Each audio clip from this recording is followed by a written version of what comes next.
Alright guys, another reaction video for today. And yes, I'm reacting to yet another Nostalgia Critic video. And it's the Nostalgia Critic's review of Batman vs. Teenage Mutant Ninja Turtles. Yes. And in celebration of the release of Mutant Mayhem. Makes sense. If you guys had seen me and my friend Anchorman's review of Batman vs. Teenage Mutant Ninja Turtles, you know what we thought of it, and, you know, one of the things that I've said in our review of the film is that nobody had thought of this, and nobody asked for this. Like, a movie that, you know, with Batman and the Ninja Turtles crossing paths, but, you know, we got it, and gosh, because, you know, it turned out really good. Like, just, wow. And you know, because Batman and the Ninja Turtles, they share a lot in common. Hiding in the shadows and not being seen that much from the public, stuff like that. But yeah. And I will say, like, I've only seen just a little bit of the Nostalgia Critic's review of the film. Not that much, just a few bits and pieces of it. Like, I of course didn't watch the entire video, nor did I, like, watch the entirety of those who have also reacted to the Nostalgia Critic's review of Batman vs. Teenage Mutant Ninja Turtles. So, there's that.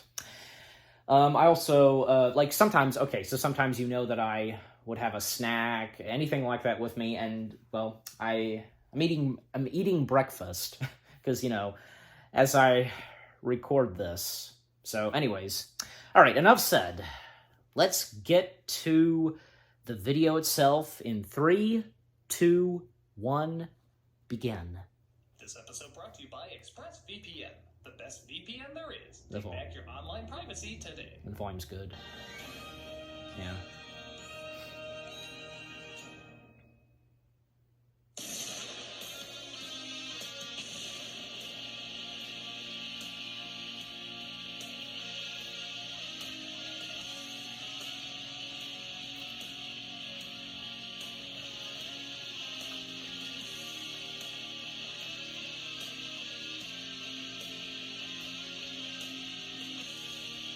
The intros for the Nostalgia Critic videos, you know, really cool. The music never gets old. Alright everyone, Fanfiction 101 is in session. I trust you all brought your homework. I'm sorry, why is this mandatory again? Yeah, it's not like the internet is short fanfiction.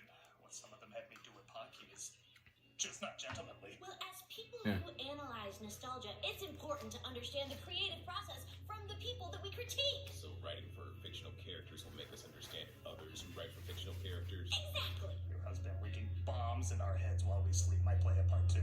Hey, my little head slicer said something is mandatory. It's mandatory. Where the hell are you anyway? Our humanity has come back in time to stop us from becoming them.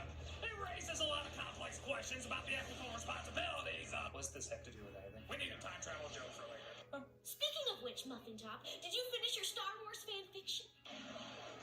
I'm kind of loving it. I'm inputting. We had an agreement. Oh, you're right, Eye Crusher. Hold on, let me get my phone. A young person living alone in the desert finds a droid. The droid has information to defeat the army of bad guys, and a wise mentor from the past helps gift the droid to the army of good guys. Sounds familiar, doesn't it? Cherry ice cream, but that's just the original Star Wars story. Oh, yeah, you're right. Clearly I've been lazy and not focusing on what's important. Email me what you have and I'll look it over. Got it. Oh, and don't worry, Benny. I'll get you yours after I read his. I can hardly wait. You don't have to be sarcastic. No, that was me showing genuine excitement. The world of fanfiction doesn't exactly have the best reputation. Whether they're read online or sold to spice-hungry housewives, fanfiction is seen as both so corny and so cheesy you'd swear Wisconsin and Illinois had a love child. And there's fanfiction about it. But sometimes there's professional writing that reads like fanfiction, and it's not always a bad thing. You know what I'm talking about. The films, books, and comics that are super fan servicey, but also give exactly what people are looking for. They usually combine elements we all want to see and utilize them sometimes better than mass massive productions with tons of money behind them. With that said, one of the most fan-fiction-y things ever written comes with a crossover I didn't even know I wanted. Batman versus the Teenage Mutant Ninja Turtles. And as I said, that goes for everybody else. Nobody asked for it. Based on the comic series from 2015, we've seen both these franchises on the show a lot. And full disclosure, this is a spin-off that kind of sounds dead on arrival. I mean, we've seen both of them in so many crossovers, it's pretty easy to become bored by them. I don't know anyone that was demanding this. When people shouted Freddy versus Jason or Godzilla versus Kong, was anyone screaming, oh, maybe something similar to Scooby-Doo meets Batman? Sure, that'll work. But this film does what any good crossover should do. Get you excited for the possibilities. When you actually think about the rules and characters both these worlds have and what you can take advantage of by combining them, it's surprisingly a match made in heaven. Yeah. It's the perfect amount of ass-kicking weirdness, and we're going to check out why it's so awesome here today. Because let's face it, there's too many people who don't know how to do this stuff well. Cupcake Batter, did you base this cute orange droid that everyone loves on me? I'm a hopeless romantic. Let's take a look at fan service done right. This is Batman versus the Teenage Mutant Ninja Turtles. All right. We open in Gotham City, where the forecast calls for blimps and red. As a lab called Powers Industrial, we use a dyslexic version of the Riddler logo, show college student Barbara Gordon around. I didn't think of that. Okay, those are either bad stars or an amazing notepad. The Foot Clan attack the lab, but are stopped by, oh, judging by their silhouettes, I'm gonna say street sharks. Those things, they were like lizard men or something. They took the generator. Does she think I'm Batman? Wait, this might have its perks. Oh, God. Whatever they are, they're going to You had regret to. stepping foot in Gotham. It drives me nuts, too, that I had no idea if that pun was intentional. If it was in this one, there'd be no question. Ooh, I didn't know this was a Sin City crossover as well. Though something about seeing the Nickelodeon logo kind of feels off. I keep expecting SpongeBob to cutesy away the badassness. Yeah. We next see Batman looking over security footage and pack your bags, Alfred, you're fired. We received a call from Commissioner Gordon. He's identified Wayne Enterprises as a likely target for another break-in. I told him we know as Wayne something is always at the center of a supervillain plot. His advice, ironically, was to dress up like Batman to scare them away.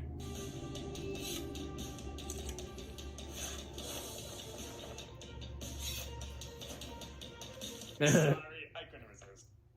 No. Neither could Schumacher. Oh.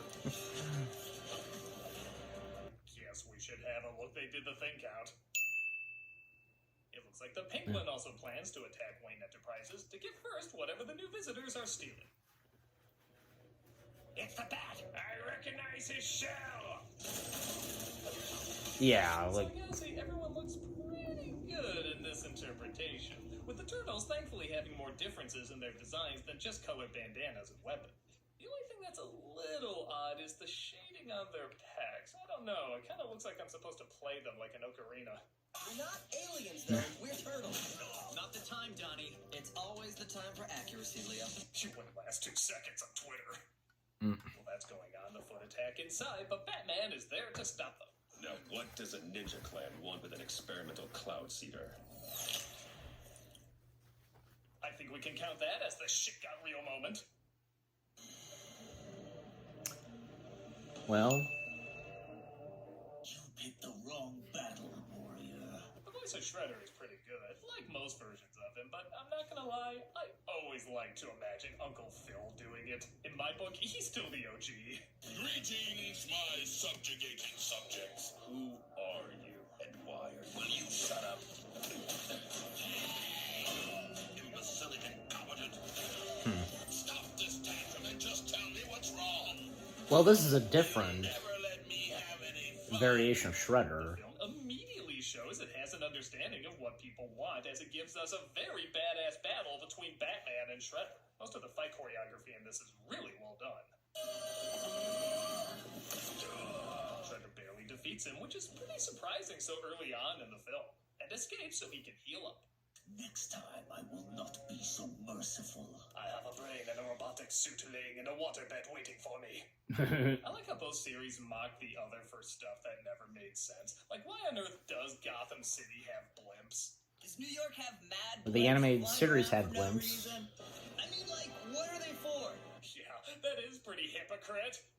Batman discovers the turtles and each assume the other's working with the Shredder.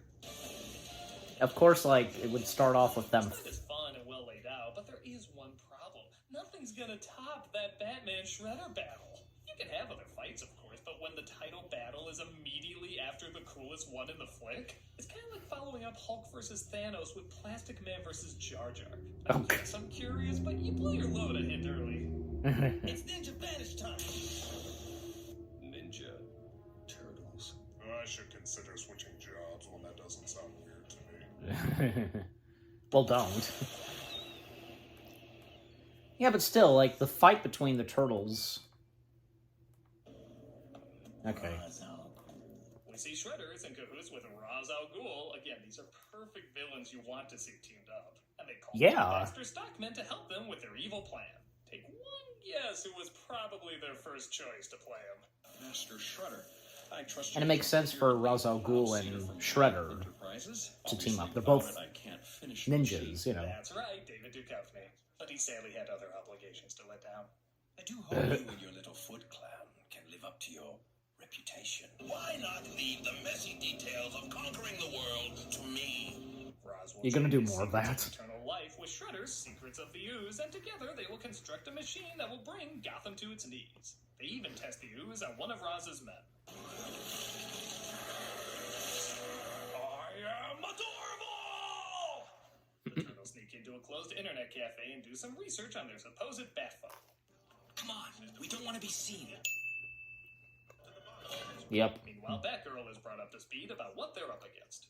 The Cloud Seeder is the last piece of the puzzle, which is why I had to move it to a secure location outside of Gotham. Yes, there's nothing more safe than the seedy docks. Nothing ever happens there in movies, comics, cartoons, crime, drama. You're a detective, right? The turtles locate the Batcave pretty damn easily. I'm sorry, how'd you do this? I made a database of every reported They just Batman did. sighting and ran it through an algorithm that triangulated against the city's police record. Done it. Nobody cares. Right, this does have Jeff Goldblum as the Fly again. They decide to snoop around. If it was Jeff Goldblum. I guess I can technically count these all as one? Yeah. I can access that big computer because it's beautiful. Imagine what OnlyFans will look like on this. Oh my I god. can see signs of a dude with way too much time and way too much money on his hands. You're not gonna sell a thing if you keep talking like that. Robin spots them, though, and they have, honestly, the response I think most people would have seeing Robin for the first time. Aww. It's okay, later he says fuck Batman to legitimize himself. Take that mask off! Now! What are you, 5?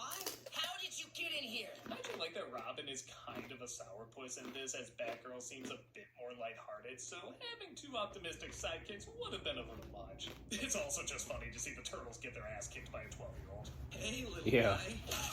Jeez! We're not your enemy. We came to Gotham to stop Shredder and the Foot Clan. So, are we not gonna beat up these green losers? It's not looking like it, no. Yeah, for a film called Batman vs. the Teenage Mutant Ninja Turtles, there's only one fight between them, and at the 1/3 mark, they team up. In any other film, I'd call bullshit, but I do want to see them work together, and if they just get fighting throughout the whole thing, I think it'd get old really quick. I Yeah. think they just called it Versus to sell more copies, but honestly, I don't feel ripped off at all. As Shredder and Ra's go to the one place that, let's face it, you want to see them go. Ra's al Ghul means Batman. And very brutal when they killed those security guards. Rematch. I think this proved never have you two team up in the same film. What is Arkham, a spa? How are they getting so many of these extra add-ons? Hi, over here. That's it. Just wanted to make sure my makeup wasn't smudging. Shouldn't she like that her makeup is smeared? Movie ruined.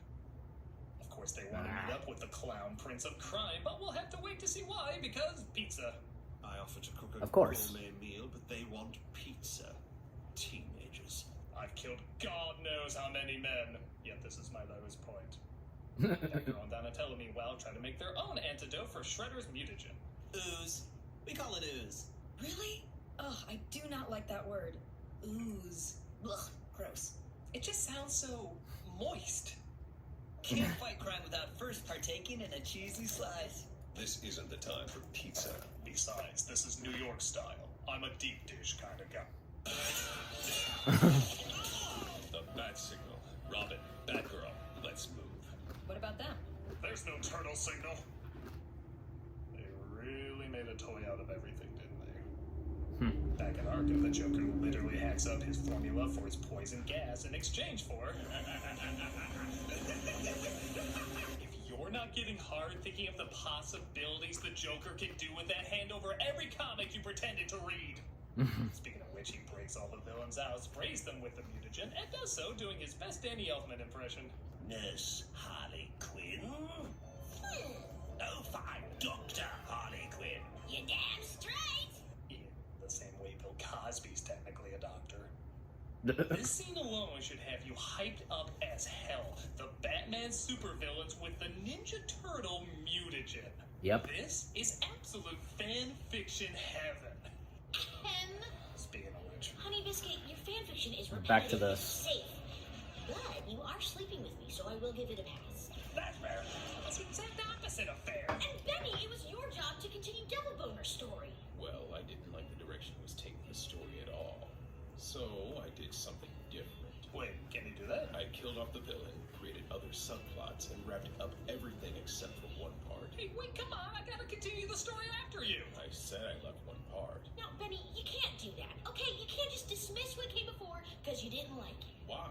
It's a big trend with horror movies now. Well, email it over and I'll take a look at it. Will the time it takes you to look that over include commercial and review time? Yes, that's exactly how long it will take. You're on a tight schedule. And a commercial break.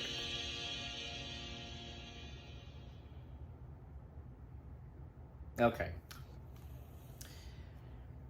Okay, so, yeah.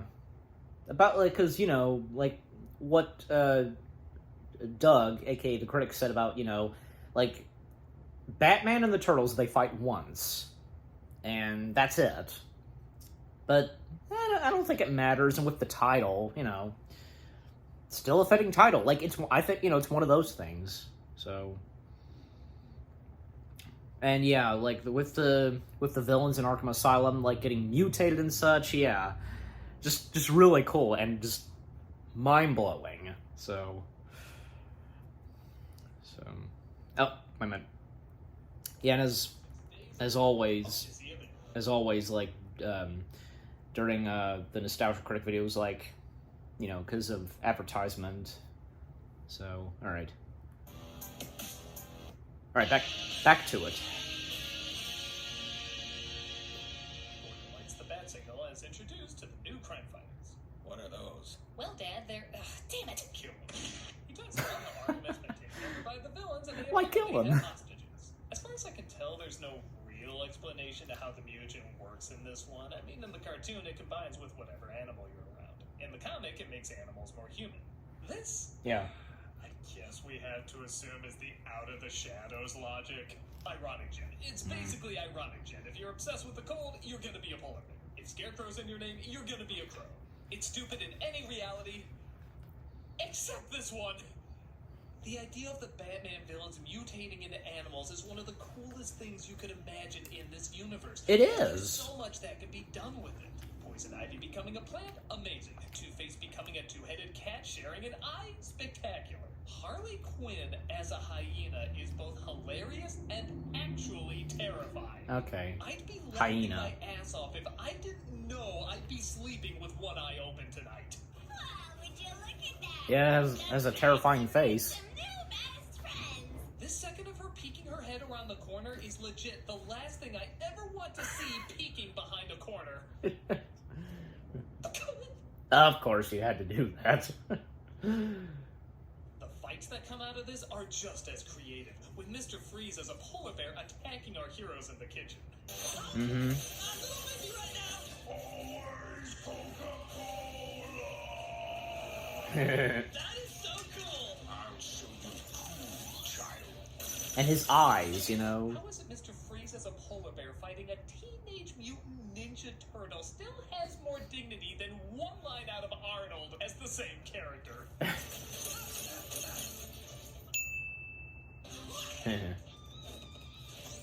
Oh, they did get bat nipples on him somehow. There's also a pretty cool fight with Bane. Yep. Your ass is gross! And even as mutants, they still rely on Tony the Tiger joke. Scarecrow uses his gas on Leonardo, showing his greatest fear. Yep. That's what you would expect from Scarecrow using that gas. Oh my gosh. It's a funny joke with Poison Ivy not being able to fight because Well, now it's good. stretch far enough. Which again could be seen as a letdown, but there's so much fighting in this movie. I think they knew if they needed to cut a corner, this was a clever and funny way to do it. Better listen to the bat, Turtle Boy. This all builds up to the Joker, who's transformed into a cobra, which is fine. I feel like there's a lot of better animals the Joker could be, like a shark or a gator, you know, something with a lot of teeth. I mean, did you see Harley Quinn hyena? Uh-oh, not again. I guess this is a little disturbing, though. Yeah. And like that, Michelangelo has a point. was made. And there's already fanfiction about it. Oh, Joker God. combines the ooze with his venom. You can and only turns it imagine. into Batman. Strangely enough, turning him into a chicken. No, it's a bat.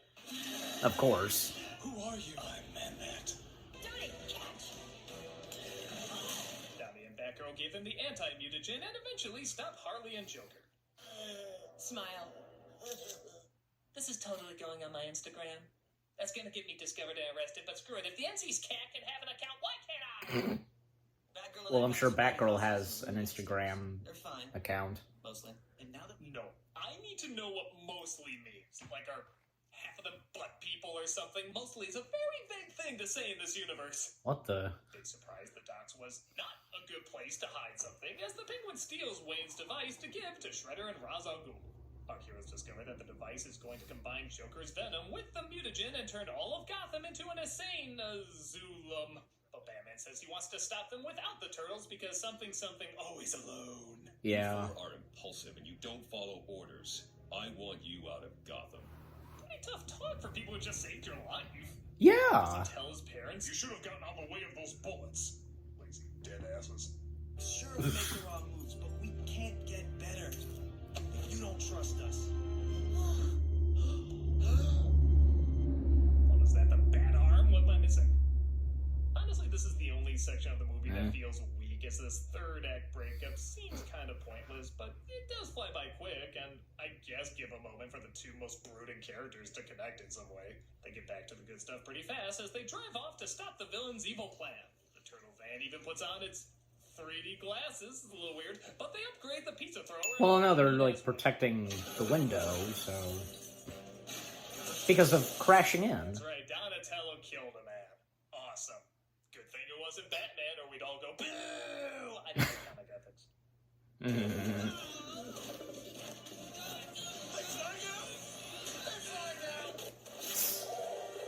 This scene also has my favorite line, as Michelangelo constantly wants to push buttons in the Batmobile, but he's constantly told not to. That is, until they get caught, and he's given the direct order to hit every button. Yeah. Now was the perfect time to do so. I've always wanted to hit every button. There should be medicine to contain how much fun I'm having right now. And yeah, okay, another commercial. Racing to love Gran Turismo. You know, about that with the serum, like the ooze, just very quickly, because, I don't know, like, maybe or maybe not, it shares, like, what was established in Out of the Shadows, but could they have, like, put, like, animal DNA in that stuff? If you get what I'm saying, like, that could make sense. That could be perfect and stuff like that. But, I mean, they never establish it, so, you know, I guess we're left to guess. So, but anyways. This whole chase is pretty great, and again, gives everything you'd want to see in the climax of a team-up like this. Mm-hmm. And then some. Yep. The dinosaur. So on the one hand, I ask, why is there a dinosaur here? But on the the lighting like was. With all the insanity we've seen, You saw that, did you? Drive a van, shooting pizza manhole covers, riding motorcycles with Batgirl, launching bad fireworks, and fighting the island of Naboombu. Why wouldn't there be a dinosaur here? Oh, by the way, there's April's cameo. But it's awesome having one of them as a dinosaur. My money's on the T-Rex. He launches the anti-mutagen, causing him to shrink. Not that kind of shrink. Yeah, probably that too. As the villains, and he's naked. Activate the machine. This is a Jeff Goldblum impression. There probably should be less maniacal laughs and more maniacal uhs. Ha ha. Our heroes burst in, though, and all of them have worthy foes to take on. That is, except for Robin. I surrender. I'm basically a hostage. You are a terrible disappointment. Though not as big as Tyler Perry. Robin was not wrong. Leonardo even gets over his fear of losing his brother, shown earlier, and uses Batman's advice to focus. And I learned this from a rat. Oh gosh. He goes a centimeter off. Batman as well gets a chance to fight the Shredder once more. No tricks, no gadgets. Dude, you live in a thing called a Technodrome. That's like the world's biggest gadget. Next scene is so ridiculous, I kinda have no choice but to love it. Any last words? Cowabunga. What? Cowabunga? It's not that Batman said cowabunga. As they reveal later, that was the code word for the Turtles to attack. It's the Shredder repeating it again. What? Cowabunga? Well, That's only said by party dudes. You're not a party dude. well, it's understandable why. It does finally defeat the Shredder, resulting in him falling into a tub of chemicals. I think he did it just to annoy me. And the Turtles stop the machine from destroying the city. Batman even joins them in a celebratory slice of pizza.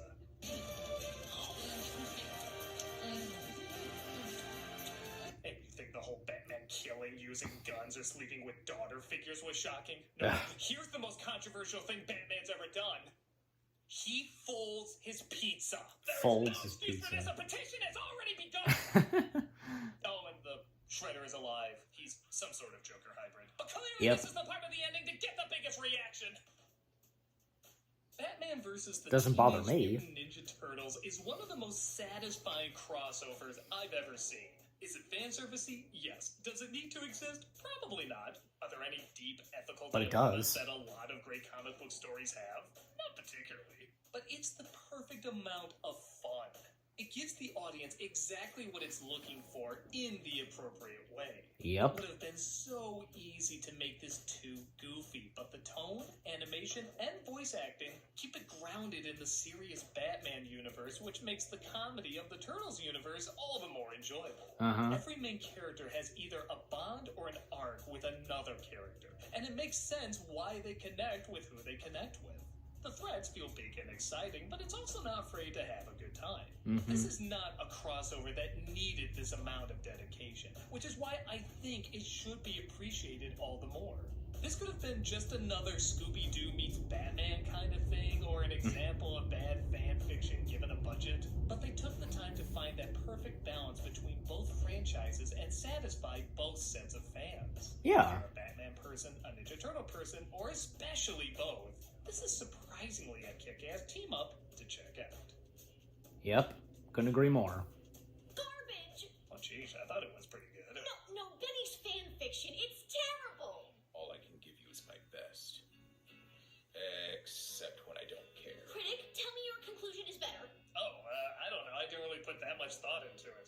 I just made the lead related to someone bad, reneged on half of what Benny wrote, and made some people kind of fall in love. Is that what good fan fiction is all about? Kinda doing something? I don't know. I like Star Wars, just not enough to care about making you care. Yeah, well, these are terrible. Cookie dough! Yes, laser saw! I'm sending you these terrible fan fictions right now. Okay. Great, now toss it into one of those time portal thingies. This is my phone. And I'm your wife. Can't argue with that. That is lost to the anus of time. Well, that is more Well, than it deserves. you can get a new Wait a phone. minute. Where's it gonna turn up? Ooh, look what I found.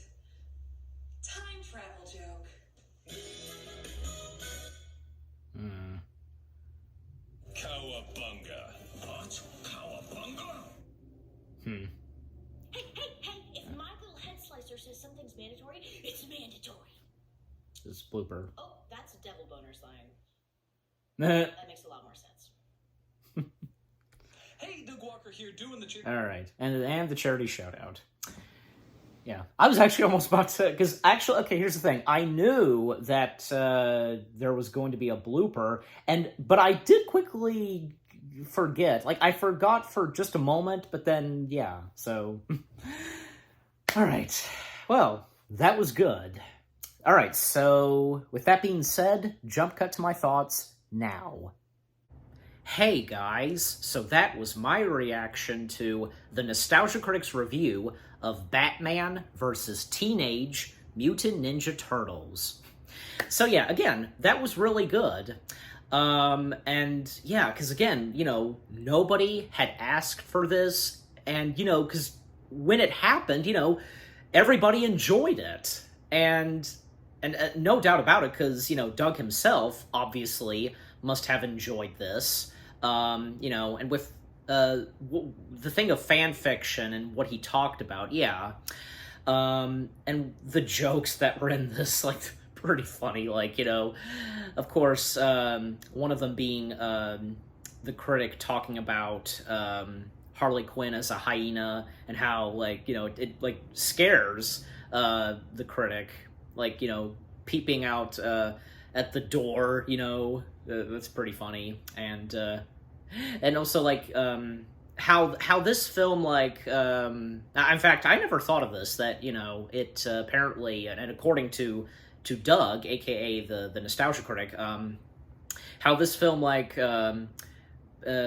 makes references to some shots where some of the characters are posing, like, you know, from Shredder and the Turtles peeping out from, you know, the sewer, stuff like that, you know. Like the Star Wars joke, and how at the end, you know, Kathleen Kennedy. Yeah, I knew about the Kathleen Kennedy joke. As I said, I saw a little bit of this, like bits and pieces of the Nostalgia Critic's review of Batman vs. Teenage Mutant Ninja Turtles, and the one with Kathleen Kennedy I knew about. So, yeah. And like I said, I also knew that there was a blooper at the end of the video. And yeah, it was pretty funny, because Tamara, as Hyper Fangirl, she says a Devil Boner line. You know, that's Devil Boner's line. So, hey, you know, the stuff like that can happen sometimes. But yeah. And, like, yeah, like, and the animation style and what Doug talked about, like, the way it looked and the theming to it, yeah. And, golly, because some of the jokes that he made, like, other jokes that he made about, like, Batman, like, you know, Batman making out with Batgirl, or, like, Batman killing a couple of victims, like, come on, what can you do? I mean, I don't know. I guess for Batman, like, killing his victims, and I guess that goes for the Turtles as well. Sometimes, you know, they would or wouldn't kill them, you know. I mean, I don't know, because, like, well, like, when Batman, I guess supposedly killed one of Penguin's goons in Batman Returns, like, setting them on fire, I mean, he might have survived that, I don't know, who knows? Yeah, and I had almost forgotten that, yeah, one of the Turtles killing a victim, well, I don't know, because, I mean, do the Turtles have that rule that they shouldn't kill bad guys? I mean, clearly, because we've never seen them do it. But, you know, it's one of those things, and, you know, the same goes for Superman when he killed Zod. So, I mean, you know what, there was a good reason why he killed Zod. So, but overall, the Nostalgia Critic's review of Batman vs. Teenage Mutant Ninja Turtles was really good. You know, and I had, again, no doubt that Doug himself enjoyed this, and who wouldn't? Because this was really good, you know, fan fiction heaven, stuff like that. Golly, I tell ya. And what about you guys? What did you think of the video itself of Nostalgia Critic's review of Batman vs. Teenage Mutant Ninja Turtles, and what did you think of my reaction? Leave comments and give this reaction video a like, as always. So, with all that being said, thank you very much for watching. I hope you guys enjoyed my reaction of the Nostalgia Critic's review of Batman vs. Teenage Mutant Ninja Turtles. More reaction videos coming your way. They're going to be awesome. Keep looking forward, and I'll see you guys in the next video/reaction. Take care, peace out, and turtle power!